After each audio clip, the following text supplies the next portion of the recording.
Big breaking news చూస్తున్నాం. Yemen కీలక నిర్ణయం తీసుకుంది. నిమిషప్రియకు భారీ ఊరట కలిగింది. నిమిషప్రియ ఉరిశిక్ష రద్దయినట్టుగా సమాచారం వస్తుంది. సోమవారం అర్ధరాత్రి ఈ నిర్ణయం తీసుకున్నట్లుగా సమాచారం ఉంది. భారత్ గ్రాండ్ ముఫ్తీ ఏపీ అబూబకర్ ముస్లియార్ కార్యాలయం నుంచి ఒక ప్రకటన వచ్చింది. ఇంకా అధికారికంగా భారత విదేశాంగ శాఖ మాత్రం ప్రకటించలేదు. ఆమె విడుదలపై ఇంకా యెమెన్ కూడా స్పష్టత ఇవ్వలేదు. ఉరిశిక్ష మాత్రమే రద్దయ్యే ఛాన్స్ ఉందా, జైలు నుంచి విడుదల అవటమా లేదా జీవిత ఖైదు పడే అవకాశం ఉందా, దీని మీద ఒక క్లారిటీ రావాల్సినటువంటి అవసరం అయితే కనిపిస్తోంది. యెమెన్లో మరణశిక్ష ఎదుర్కొంటున్న భారతీయ నర్సు నిమిషప్రియకు ఆమె కుటుంబానికి శుభవార్త అందింది. హత్య కేసులో నిమిషప్రియకు ఉరిశిక్ష రద్దు చేసేందుకు యెమెన్ ప్రభుత్వం అంగీకరించినట్టుగా తెలుస్తోంది. ఈ మేరకు భారత గ్రాండ్ ముఫ్తీ సున్నీ లీడర్ అబూబకర్ ముస్లియార్ కార్యాలయం నుంచి ఒక ప్రకటన వచ్చింది. నిమిషప్రియ ఉరిని రద్దు చేసినట్టుగా వారు ప్రకటించారు. భారత గ్రాండ్ ముఫ్తీ అబూబకర్ విజ్ఞప్తి మేరకు సూఫీ పెద్ద షేక్ హబీబ్ సున్నీ లీడర్ అబూబకర్ను కలిసి యెమెన్ ప్రభుత్వంతో జరిపిన చర్చలు సఫలం కావడంతో నిమిషప్రియ ఉరిశిక్ష రద్దుకు యెమెన్ అంగీకరించినట్టు ముఫ్తీ కార్యాలయం ప్రకటించింది.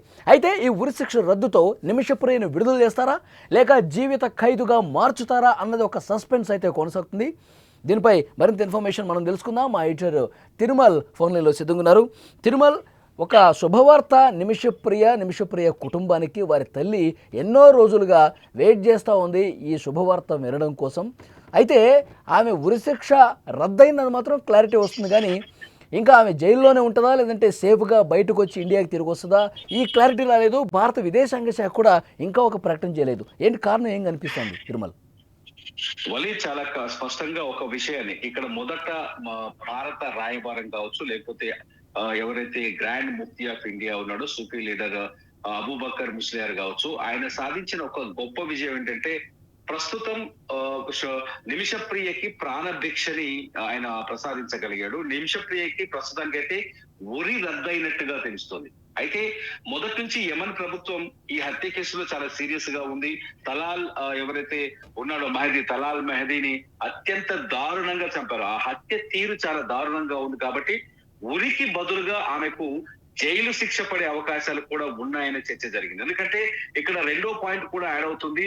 ఏదైతే యెమెన్ లో హౌతీల ప్రభుత్వం ఉంది, హౌతీల పరిపాలన కొనసాగుతుంది, వాళ్ళ డామినేషన్ నడుస్తుంది ప్రస్తుతం.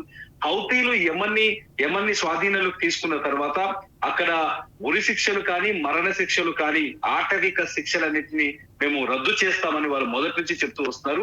ఈ నేపథ్యంలోనే ఎవరైతే మన కేరళకు సంబంధించిన గ్రాండ్ ముఫ్తీ అబూబకర్ ముస్లియార్ ఉన్నారో ఆయన చేసిన ప్రయత్నాలు ఫలించినట్టు తెలుస్తుంది. యెమెన్ సూఫీ లీడర్ ఎవరైతే సూఫీ ముఖ్య లీడర్ అయిన షేక్ హబీబ్ ఓమర్ బిన్ హఫీజ్ మొదట ఏదైతే జూలై 16వ తేదీన ఈ నిమిషప్రియకు ఉరి శిక్షని పడకుండా అడ్డుకోగలిగాడు.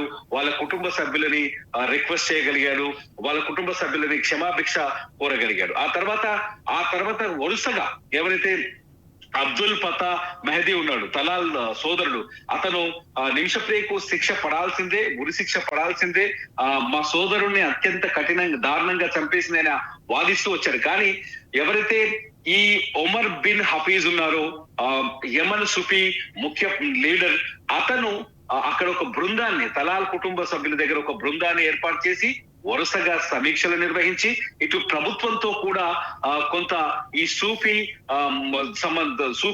యూనియన్ నుంచి కానీ లీడర్షిప్ నుంచి కానీ ప్రభుత్వంపై కూడా కొంత ఒత్తిడి తెచ్చినట్టుగా స్పష్టంగా మనకు అర్థమవుతుంది. అంతేకాదు 2020 నుంచి ఎప్పుడైతే యెమెన్ అధ్యక్షుడు రషద్ నిమిషప్రియ ఉరి శిక్షని ఖరారు చేశారో ఆ రోజు నుంచే నిమిషప్రియ తల్లి ప్రేమ కుమారి యెమెన్ లో ఉన్నారు. అక్కడ ఉండే ప్రతి మానవతావాదుల్ని కలిశారు, ప్రతి సామాజికవేత్తల్ని కలిశారు. నిమిషప్రియకు క్షమాభిక్ష ప్రసాదించాలని ఆమె పోరాటం చేశారు.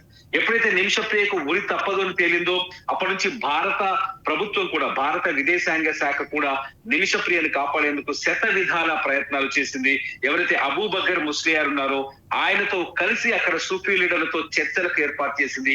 అక్కడ చర్చలకు సంబంధించిన ప్రతినిధుల బృందాన్ని కూడా భారత విదేశాంగ శాఖ ముందుండి నడిపించింది. అంతేకాదు జైలు అధికారులతో ఎప్పటికప్పుడు టచ్ లో ఉంది. అంతేకాదు ప్రత్యేక లాయర్ నియమించింది భారత విదేశాంగ శాఖ. మొత్తానికి అబూబకర్ ముస్లియార్ ఏదైతే ప్రయత్నం చేశారో ఈ ప్రయత్నం ప్రస్తుతం ఓ నిమిషప్రియకు ప్రాణధారగా మారింది, ప్రాణభిక్షగా మారింది. అబూబకర్ ముస్లియార్ చేసిన ప్రయత్నంతో నిమిషప్రియకు ఉరి మాత్రం తప్పింది. ప్రస్తుతం ఉన్న పరిస్థితుల్లో ఒక 2 ఆప్షన్స్ కనిపిస్తున్నాయి వలి. ఏంటంటే ఒకవేళ నిమిషప్రియకు ఉరి శిక్షను రద్దు చేశారు కానీ పూర్తిగా శిక్షను రద్దు చేయలేదు. ఈ పాయింట్ మనం స్పష్టంగా తెలుసుకోవాలి. ఉరి శిక్ష కాకుండా పూర్తి శిక్షను రద్దు చేయలేదు. పూర్తి శిక్ష రద్దు కావాలంటే యమన్ చట్టాల ప్రకారం కానీ లేకపోతే ఒక 5 మార్గాలు నేను గతంలో మనం చెప్పాం. ఒకటి, యమన్ అధ్యక్షుడు క్షమాభిక్షను ప్రసాదించాలి. ఎందుకంటే నిమిషప్రియ తన ప్రాణాన్ని కాపాడుకోవడం కోసం దిక్కులేని పరిస్థితుల్లో తన ఆత్మరక్షణ కోసం తన ప్రాణాలను కాపాడుకోవడం కోసమే తలాల్ ఎవరైతే అబ్దో యమన్ మెహదీ ఉన్నాడో హత్యకు గురైన తలాల్ని హత్య చేసింది అనేది నిరూపించగలగాలి. ఇది కోర్టులో కొనసాగే అవకాశం కనిపిస్తుంది. రెండోది వచ్చేసి ఉరికి బదులు శిక్షను మార్చే అవకాశం ఉందని మొదటి నుంచి మనం అనుకుంటున్నాం. ఇప్పుడు జరిగిన ప్రక్రియలో ఉరికి బదులు శిక్షను చేయించేసే అవకాశం ఉండొచ్చు అని అర్థమవుతోంది. నిన్న నిమిషప్రియ కూతురు, నిమిషప్రియ భర్త, నిమిషప్రియ కూతురు మిచేల్ అట్లాగే నిమిషప్రియ భర్త టోనీ థామస్ వీళ్ళంతా ఎక్కడికి యమన్ కి చేరుకున్నారు. యమన్ రాజధాని సనాలో ఉన్నారు. ఇక్కడ ఇంకొక వ్యక్తి కీలకమైన పాత్రను కూడా మనం గుర్తు చేసుకోవాల్సిన అవసరం ఉంది. ఆ వ్యక్తి ఎవరో కాదు, మన కేఏ పాల్, మన తెలుగువాడు, మన మత ప్రబోధకుడు కేఏ పాల్ ని మనం ఇక్కడ సీరియస్ గా చూడరు ఇక్కడ రాజకీయాలు. కానీ యమన్ లో కేఏ పాల్ చేసిన చర్చలు కానీ ఆయన నడిపించిన రాయబారాలు కానీ కేఏ పాల్ చేసిన సహకారం కానీ నిమిషప్రియకు చాలా బాగా ఉపయోగపడ్డాయనేది స్పష్టంగా అర్థమవుతుంది. ఇక్కడ కేఏ పాల్ ఎప్పుడైతే అబూబకర్ ముస్లియార్ చేస్తున్న ఎటువంటి ప్రయత్నాలు చేశారో ఆయనతో కలిసి కేఏ పాల్ కూడా పనిచేశారు. అక్కడ కేఏ పాల్ నిమిషప్రియ కోసం అక్కడే ఉన్నాడు. ఒక మాట చెప్పాడు వారం రోజుల క్రితం కేఏ పాల్, నేను నిమిషప్రియ ప్రాణాలతోనే భారత్ కి తిరిగి వస్తానని. ఇవాళ ఉరి శిక్ష రద్దయింది అంటే కేఏ పాల్ ప్రయత్నం కూడా చాలా ఎక్కువగా ఉంది. చాలా మంచి ప్రయత్నం చేశాడు కేఏ పాల్. కేఏ పాల్ నిజంగా నిమిషప్రియ పాలిట అక్కడ దేవుడిగా మారాడు. వద్దరే ఇద్దరు దేవుళ్ళకి, ఒకరు అబూబకర్ ముస్లియార్, రెండోది వచ్చేసి కేఏ పాల్. వీళ్ళిద్దరూ కలిసి ఇవాళ నిమిషప్రియ ప్రాణాలని సేవ్ చేశారని అనుకోలేదు. ఎందుకంటే అధికారికంగా అయితే ప్రకటించలేదు. గ్రాండ్ ముఫ్తీ ఎవరైతే ఆఫీస్ ఉందో అబూబకర్ ముస్లియార్ ఆఫీస్, ఆ ఆఫీస్ కొద్దిసేపటి క్రితమే అంటే సోమవారం అర్ధరాత్రి ఈ చర్చలు యమన్ లో ప్రభుత్వ ఉన్నతాధికారులు సమావేశమయ్యారు. ఒక్క విషయాన్ని ఇక్కడ గుర్తు చేసుకోవాలి. నిమిషప్రియ కోసం యమన్ ప్రభుత్వాన్ని ఒక్క తాటిపైకి తీసుకొచ్చి అక్కడ ఉన్నతాధికారులతో సమావేశాన్ని ఏర్పాటు చేయించి ఆ సమావేశంలో నిమిషప్రియకు ప్రాణభిక్ష పెట్టాలనే చర్చలు జరిపించే స్థాయిలో పనిచేశారంటే ఇక్కడ 3 పాత్రలు చాలా కీలకమైనవి. ఒకటి భారత విదేశాంగ శాఖ, 2 అబూబకర్ ముస్లియార్, 3 కేఏ పాల్. ఒక్కసారి మనం గుర్తు చేసుకుంటే ఈ దేశపు బిడ్డ, ఈ భారతదేశపు బిడ్డ యమన్ లో ఉరిశిక్షకు గురి కాకుండా ఈ దేశంలో కులాలు మతాలనే సరిహద్దులు లేకుండా, హద్దులు లేకుండా పోరాటం చేస్తారు. మనకు ఆపద వస్తే, ఈ దేశానికి ఆపద వస్తే, ఈ దేశ బిడ్డలకు ఆపద వస్తే కుల మత విద్వేషాలు లేవు, ఆ హద్దులన్నీ తెంచుకొని పనిచేస్తారనిపిస్తుంది. ఒకసారి ముస్లింని గుర్తు చేసుకోవచ్చు, కేఏ పాల్ ని గుర్తు చేసుకోవచ్చు, భారత విదేశాంగ శాఖని గుర్తు చేసుకోవచ్చు. ఇవన్నీ చేసుకుంటే తిరుమల్ నాకు ఒక్క విషయంలో క్లారిటీ ఇవ్వండి తిరుమల్. జూలై 16వ తారీఖు ఉరిశిక్ష అమలు కావాల్సి ఉండే, కానీ మనం చేసినటువంటి చర్చల ఫలితంగా దాన్ని వాయిదా వేశారు. ఆ తర్వాత కూడా మెహదీ ఎవరైతే మృతుడు ఉన్నారో ఆ బాధిత కుటుంబం, ఆ మెహదీ సోదరుడు కూడా మాట్లాడారు. నిమిషప్రియను భారత్లో ఉన్నటువంటి మీడియా ఒక సాఫ్ట్ కార్నర్లో చూపిస్తుంది, ఆమె యొక్క అమాయకురాలుగా చూపిస్తుంది, ఆమెకి ఈ హత్యతో ఎలాంటి సంబంధం లేదన్నట్టుగా చూపిస్తూ ఉంది. ఇది కరెక్ట్ కాదు, మేము ఇంకా చాలా బాధలో ఉన్నాము, ఉరిశిక్ష అసలు రద్దయిందంటే మేమే నమ్మలేకపోతున్నాం, ఈ విధంగా ఆయన మాట్లాడిన పరిస్థితుంది. ఇప్పుడు జరుగుతున్నటువంటి ఈ పరిణామాన్ని ఏ విధంగా చూడాలి? ఆ మెహదీ కుటుంబం, ఆ బాధిత కుటుంబం కొద్దిగా ఏమన్నా మెత్తబడిందని చెప్పి భావించాల్సిన అవసరం ఉందా? ఎగ్జాక్ట్లీ, ఇక్కడ మనం ఆ పాయింట్ ని మనం ఇక్కడ చూపించాల్సిన అవసరం ఉంది. ఖచ్చితంగా ఎవరైతే ఆ అబ్దుల్ ఫతా మెహదీ ఉన్నారో, అబ్దుల్ ఫతా మెహదీ తలాల్ సోదరుడు, ఆయన చాలా స్పష్టంగా చెప్పాడు, భారతీయ మీడియా నిమిషప్రియని నిర్దోషిగా చూపిస్తోంది, భారతీయ మీడియా నిమిషప్రియ ఆత్మరక్షణ కోసం హత్య చేసింది, ఇది పూర్తి స్థాయి అసత్యం. యమన్ మీడియా ఎప్పుడైతే నిమిషప్రియ 2017లో తలాల్ ని హత్య చేసిందో ఆ తర్వాత ఆమె అరెస్ట్ అయింది. అరెస్ట్ అయిన తర్వాత 2020లో ఆమెకు ఉరిశిక్ష ఖరారైంది.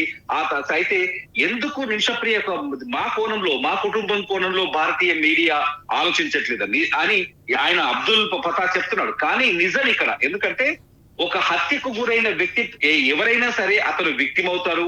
అతని కుటుంబం తీవ్రమైన ఆందోళన, బాధను కలిగి ఉంటుంది. నిమిషప్రియ కూడా కొన్ని మిస్టేక్స్ చేసిందని వాళ్ళు ఆరోపిస్తూ వచ్చారు.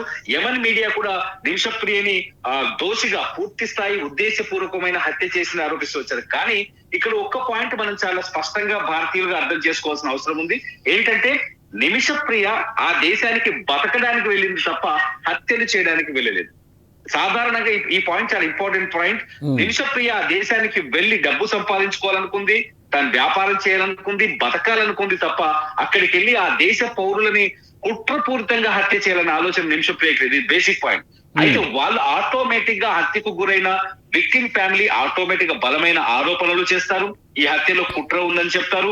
ఆ ఉద్దేశపూర్వకంగానే చంపి అతన్ని ముక్కలుగా చేసి నిమిషప్రియ ఉద్దేశం డబ్బులు దోచుకునే ప్రయత్నం చేసిందని చెప్తారు. నిజమే, ఇక్కడ అది కూడా ఉండొచ్చు. ఎందుకంటే నిమిషప్రియ తనను కాపాడుకోవడానికి అతను చంపేసిన తర్వాత అక్కడి నుంచి తప్పించుకోవడానికి, అంటే ఒక నేరం చేసిన తర్వాత నేరం నుంచి తప్పించుకోవడానికి అనేక ప్రయత్నాలు చేస్తారు. సహజంగా ప్రతి క్రిమినల్ లో, అంటే రెగ్యులర్ గా సీరియల్ కిల్లర్స్ లేకపోతే నిజమైన హంతకులు చేస్తే వాళ్ళు హత్య చేసి చట్టం నుంచి ఎలా తప్పించుకోవాలని ఆలోచిస్తారు. కానీ నిమిషప్రియ హత్య చేసి ఆ సంఘటన నుంచి, ఆ ప్రాంతం నుంచి తప్పించుకోవడానికి ప్రయత్నం చేసింది. కాబట్టి నిమిషప్రియను ఒక రకంగా చూస్తే తనను తాను కాపాడుకోవడానికి హత్య చేసిందనే విషయాన్ని ఎస్టాబ్లిష్ చేయొచ్చు. కానీ భారత ప్రభుత్వం అదే చేస్తూ వచ్చింది, తనను తాను కాపాడడానికి చేసిందని. మొత్తానికి అబూబకర్ ముస్లియార్ కావచ్చు, లేకపోతే యమన్ లో ఉన్న షేక్ హబీబ్ ఉమర్ బిన్ హఫీజ్ కావచ్చు, వీళ్ళు ఈ విషయాన్ని తలాల్ కుటుంబం ముందు ఎస్టాబ్లిష్ చేశారు. తలాల్ కుటుంబ సభ్యులకు అర్థమయ్యేటట్టు చెప్పినట్టుగా తెలుస్తుంది. వాళ్ళ కుటుంబ సభ్యుల నిర్ణయాన్ని బట్టి ఇప్పుడు నిమిషప్రియ శిక్ష కూడా ఉండే అవకాశం ఉంది. అంటే వాళ్ళ కుటుంబ సభ్యులు పూర్తి స్థాయిలో క్షమాభిక్ష ప్రసాదిస్తే నిమిషప్రియకు జైలు శిక్ష కూడా తప్పుతుందని ఒక చర్చ జరుగుతుంది. ఒకవేళ జైలు శిక్ష అయినా అనుభవించాలని వాళ్ళు డిసైడ్ చేస్తే నిమిషప్రియ కొంతకాలం అంటే ఆ బాధిత కుటుంబం తిరుమల, ఆ బాధిత కుటుంబం బ్లడ్ మనీకి యాక్సెప్ట్ చేశారా లేదా, విదేశాంగ శాఖ నుంచి కూడా ఈరోజు ఏమైనా క్లారిటీ వచ్చే ఛాన్స్ ఉందంటారా? ఎగ్జాక్ట్లీ ప్రస్తుతానికైతే బ్లడ్ మనీకి సంబంధించిన విషయాల్లో ఎటువంటి స్పష్టత రాలేదు. బాధిత కుటుంబం ఒపీనియన్ కూడా పైకైతే రాలేదు.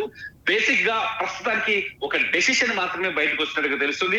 నిమిషప్రియకి ఉరి తప్పిందనే ఒక మంచి వార్తని వేగంగా ప్రజల్లోకి తీసుకెళ్లే ఉద్దేశంతో అబూబకర్ ముస్లియార్ ఆఫీసీ ప్రకటన చేసినట్టుగా తెలుస్తుంది. పూర్తి వివరాలు మరికొన్ని గంటల్లోనే మన ముందుకు వచ్చే అవకాశం స్పష్టంగా కనిపిస్తుంది. బలి ఓకే తిరుమల, మరింత ఇన్ఫర్మేషన్ కోసం మళ్ళీ ఒకసారి మిమ్మల్ని కాంటాక్ట్ అయ్యే ప్రయత్నం చేస్తాం. Thank you.